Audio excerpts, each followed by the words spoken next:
আসসালামু আলাইকুম রফিক ভাই। ওয়ালাইকুম আসসালাম। রফিক ভাই, আমরা তো শহরের ঈদ সম্পর্কে মানুষকে জানিয়েছিলাম। জি জি জি তো আজকে আমরা আপনার সাথে কথা বলবো গ্রামের ঈদ নিয়ে। জি এই জি যে মানুষ কষ্ট করে দেশের বাসায় যায়, জি জি জ্যাম, রোদ, হ্যাঁ তারপরে আরো অনেক টাকা এখন বেশি খরচ হয়, তারপরেও আসলে মানুষ যে সুখ পায় জি। পরিবারের সাথে ঈদ করে, আপনি আসলে এই বিষয়ে যদি আমাদের কিছু জানাতেন। হ্যাঁ ভাই, এ বিষয়ে বলতে গেলে অনেক কষ্ট লাগে। কারণ মানুষ যখন বাড়িতে যায় ঈদ করতে, অনেক কষ্ট করেই যায়, জ্যামজটের ভিতরে। তারপর গাড়িতে জ্যাম, রাস্তায় জ্যাম, এই জ্যামজটের উপেক্ষা করে তারা সবাই বাড়িতে যায়। বাড়িতে যাইয়া বন্ধু বান্ধব, মা বাবা, ভাই বোন সবাই নিয়ে ঈদ করে, কোরবানি দেয়, গোস্ত টোস্ত খায়, সবাই আনন্দ ফুর্তিতে থাকে 2-3 দিন।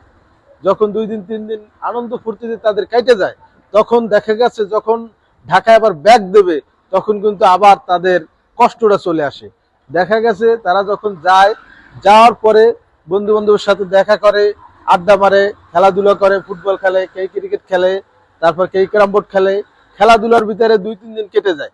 কেটে যাওয়ার পরে রফিক ভাই, জি আপনি কি কখনো ঈদের সময় জি খেলাধুলা করেছেন? হ্যাঁ হ্যাঁ হ্যাঁ, ঈদের সময় আমাদের বাড়িতে, আমাদের গ্রামে ফুটবল খেলা হয়। এই ফুটবল খেলাটা তো একটা জনপ্রিয় খেলা বাংলাদেশে। জি। এই ফুটবল খেলাটা ঈদের সময় একটু সবাই বাড়িতে যায়, তো যার কারণে অনেক সময় দেখা যাচ্ছে বিবাহিত এক গ্রুপ, অবিবাহিত এক গ্রুপ, এরকমও গ্রুপে গ্রুপে খেলা হয়। রফিক ভাই, আপনি ঠিক যদি আছে। একটু বিবাহিত এবং অবিবাহিত জি। খেলা কখনো আপনি খেলেছেন, এরকম যদি কোনো স্মৃতি থাকে, হ্যাঁ হ্যাঁ আপনি যদি একটু আমাদের। হ্যাঁ হ্যাঁ, এরকম তৃপ্তি আছে, এরকম আমরা খেলছি। এই খেলার ভিতরে একটা মজা অন্য রকমের। দেখা যাচ্ছে কোন গ্রুপ জেতে, বিবাহিত লোক জেতে না অবিবাহিত লোক জেতে, এই প্রতিযোগিতা খেলা হয় এটা। আর প্রতিযোগিতামূলক যে খেলাটা হয়, ওই খেলাটায় মূলত মজা বেশি, আনন্দ বেশি।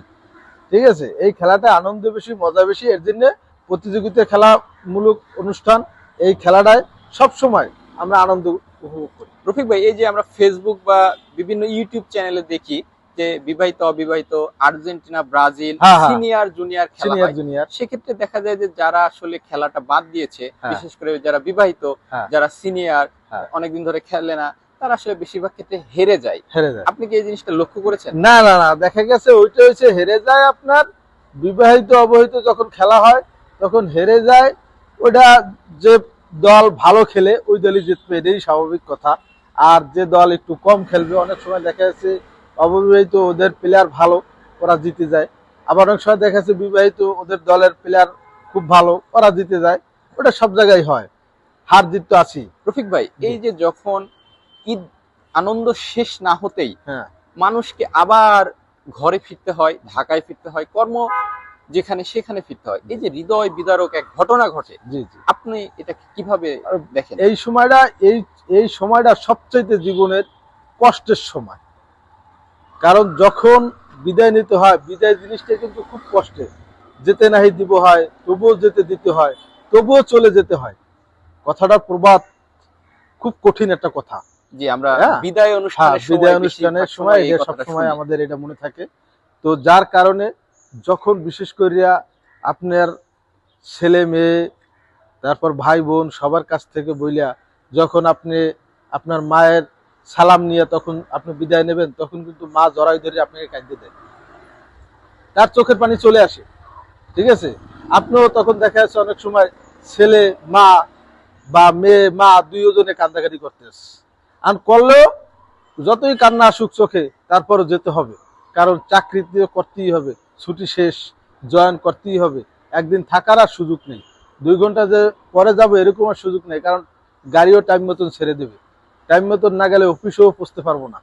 তো তখন একটা খুব একটা কঠিন একটা দৃশ্য। এই দৃশ্যটা মা মেয়ে, মা ছেলে, এদের ভিতরে সবচেয়ে বেশি ঘটে।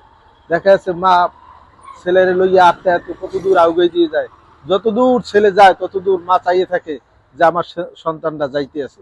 আর চোখ মুছতে থাকে আঁচল দিয়ে যে আমার ছেলেটা চলে যেতে আছে। আবার ছেলে মেয়ে তারাও মার দিক মাঝে মাঝে ফিরে তাকায় যে আমার মা এখনো চাইয়ে দিছে আমার দিকে।